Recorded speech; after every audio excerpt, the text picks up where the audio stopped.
Connection, which I'm going to guess is part of why you get the Texas kid, the Baylor kid, to commit to Oregon, is because of the OC from UTSA who takes over, Will Stein, as Oregon's offensive coordinator. But yeah, no, I think they had a humongous day rising up to number 3. And if you're an Oregon fan, you feel really good, because I didn't see that coming whatsoever. And like you said, Auburn moving up 40 spots. I don't think Brian Harsin was going to be able to pull that off had he still been in the fold. Another one I think is interesting is TCU at 18, because you look at TCU, the last 4 classes they've had, average rank is 38th over the last 4 years.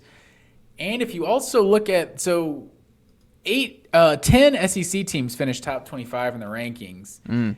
But if you add Oklahoma and Texas into that, that's 12 SEC teams, right? If you take, on the flip side, if you take Oklahoma and Texas out of the Big 12, TCU at 18, that's the number 1 class in the Big 12. Like, it's a big drop-off after Texas and Oklahoma. But, like, after TCU, you got Texas Tech, and then, a little lower, you got Kansas State and Baylor coming up. But so I think a lot was always made of, like, how Clemson and Oklahoma, it's like, they go to the playoff every year, but they don't have top 3, top 5 classes every year. Like, why can't other teams do that? Yeah, but in their conference, they always had the best talent in the conference. Clemson would sign out worse, maybe second some years, but maybe Florida State or Miami had the number 1 class in the ACC, but they were always getting the best conference in the talent, or in the best talent in the conference.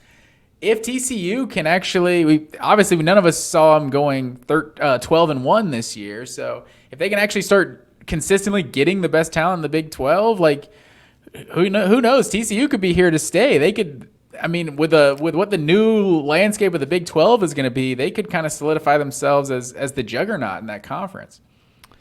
For sure, because Oklahoma State down there at 38th, I think they didn't really have a great day. They've never been like a top 20 consistent recruiting spot for Stillwater, but Brockmeyer, I think TCU was another team who did sneaky good stuff in the portal with Tommy Brockmeyer, the offensive tackle from Alabama. He commits. He's a local Texas kid. He's back in the state, so they bring him in, and JoJo Earl, who I think is a good player, and we'll see how he does in this TCU scheme. But you go down their list, a lot of Texas kids. So Sonny Dykes did a good job maximizing the state of Texas, which obviously one of the best recruiting states in the country. A lot of talent. You go up and down the list, a lot of defense across the board here for this class. But Sonny Dykes, like you said, in the playoff, a lot of momentum. Texas and Oklahoma look like they're going to be leaving now sooner rather than later.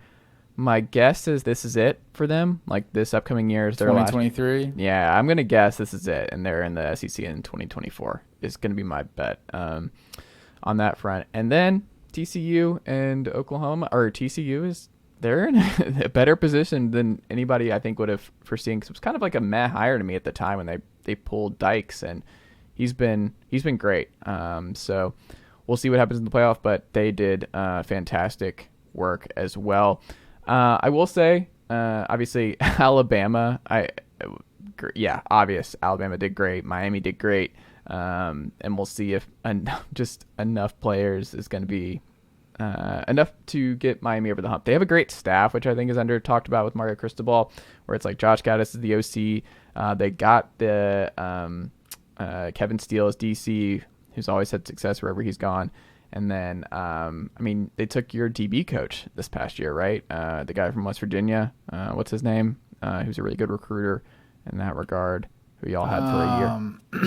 What is his name? Jamel Adai. Yes. So I still tend to think that they're going to be okay. Tennessee deserves kudos, finishing number 10. What was one of the things, Matt Green, about the Heupel hire? Do you remember one of the narratives at the time? What was that?